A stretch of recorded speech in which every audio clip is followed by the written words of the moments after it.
Salah satu upaya untuk naik dalam mobilitas vertikal atau katakanlah yang mudahnya perbaikan dalam taraf hidup seseorang atau keluarga, menurut saya untuk Indonesia, dan ini berdasarkan pengalaman saya pribadi, adalah melalui pendidikan. Jadi saya berasal dari keluarga sederhana gitu ya. Ayah saya seorang abdi negara, ibu saya seorang ibu rumah tangga. Kita nggak bisa bilang kita miskin karena nggak tahu juga sih dulu standarnya miskin berapa sih tahun 80-an gitu ya. Tapi kita juga tidak bisa disebut kaya gitu ya. Ya alhamdulillah cukup lah. Meskipun ya agak berat juga mengatur keuangan keluarga bagi ibu saya. Nah alhamdulillah saya akhirnya bisa naik dalam mobilitas vertikal, naik ke lapisan penghasilannya meningkat karena saya bekerja memperoleh penghasilan, kemudian alhamdulillah bisa menabung dan berinvestasi. Nah modal saya untuk naik dalam mobilitas vertikal atau perbaikan taraf hidup keluarga saya dan keluarga saya gitu ya, kondisi ekonomi, adalah melalui pendidikan. Ada banyak sumber sebetulnya, sumber modal yang bisa digunakan untuk naik dalam mobilitas vertikal. Bisa melalui olahraga, menjadi atlet, nanti katakan menjadi atlet profesional, memperoleh hadiah, memperoleh sponsorship dan segala macam. Atau melalui kesenian, katakanlah membentuk sebuah grup band, kemudian lagu-lagunya diminati. Nah, dulu misalnya CD-nya dibeli gitu ya. Kalau sekarang mungkin YouTube-nya banyak yang subscribe, banyak yang like ya, seperti itu ya. Atau banyak konser-konser outdoor juga yang dilakukan. Tapi bagi saya di Indonesia, dan ini mungkin juga karena pengalaman saya ya, pendidikan masih sebagai modal yang paling bagus di Indonesia untuk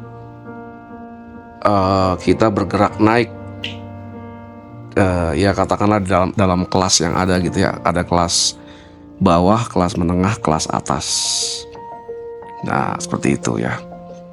Jadi pendidikan itu jangan dianggap sebagai beban, tapi sebagai sebuah pengeluaran yang merupakan juga investasi untuk hidup lebih baik di masa depan.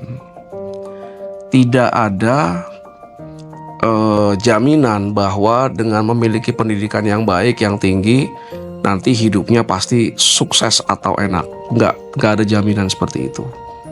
Kita hanya menjalani takdir. Yang bisa kita lakukan adalah berusaha sebaik mungkin, dan kemudian kita berdoa, apa yang kita inginkan kita berdoa, dan nanti hasil kita pasrahkan kepada Yang Maha Kuasa. Yang terbaik menurut kita atau manusia belum tentu terbaik menurut Yang Maha Kuasa. Tapi yang terbaik menurut Yang Maha Kuasa itu pasti terbaik buat kita. Nah kembali ke modal pendidikan tadi, jadi saya berharap kepada para adik-adik, siswa maupun para mahasiswa, kalian harus betul-betul fokus dalam belajar. Fokus di sekolah maupun di universitas. Belajar yang baik, kemudian juga belajar yang baik berarti Anda nggak boleh malas-malasan, nggak boleh bolos gitu ya. Selalu menghadiri kelas-kelas, kalau untuk mahasiswa kelas dosen, kelas asisten. Kemudian juga bisa Anda belajar sendiri, tanpa di luar tadi yang kelas dosen dan asisten, untuk menambah pengetahuan Anda, menambah pemahaman Anda, yang pastinya nanti akan berguna di masa depan insya Allah, untuk membantu pekerjaan Anda atau membantu bisnis yang Anda buka. Jangan pernah malas. Kalau Anda malas, ya kata Imam Syafi'i, nanti di masa depan kalian akan merasakan pedihnya menjadi orang bodoh. Ya, jadi jangan malas, terus belajar. Ya main game ya boleh ya, tapi jangan itu mendominasi. Belajar di kelas gitu ya, memperhatikan penjelasan dari guru atau dari dosen. kemudian belajar secara mandiri dengan cara misalnya membeli buku ajarnya, dibeli dan itu dibaca. Nah, ya. Nah, untuk para mahasiswa juga Anda beli buku yang jangan hanya sekedar buku gitu ya. Beli buku yang ada nilai tambahnya, yang memberikan materi-materi pembelajaran bernilai tambah atau value added learning yang bisa diakses secara daring 24/7.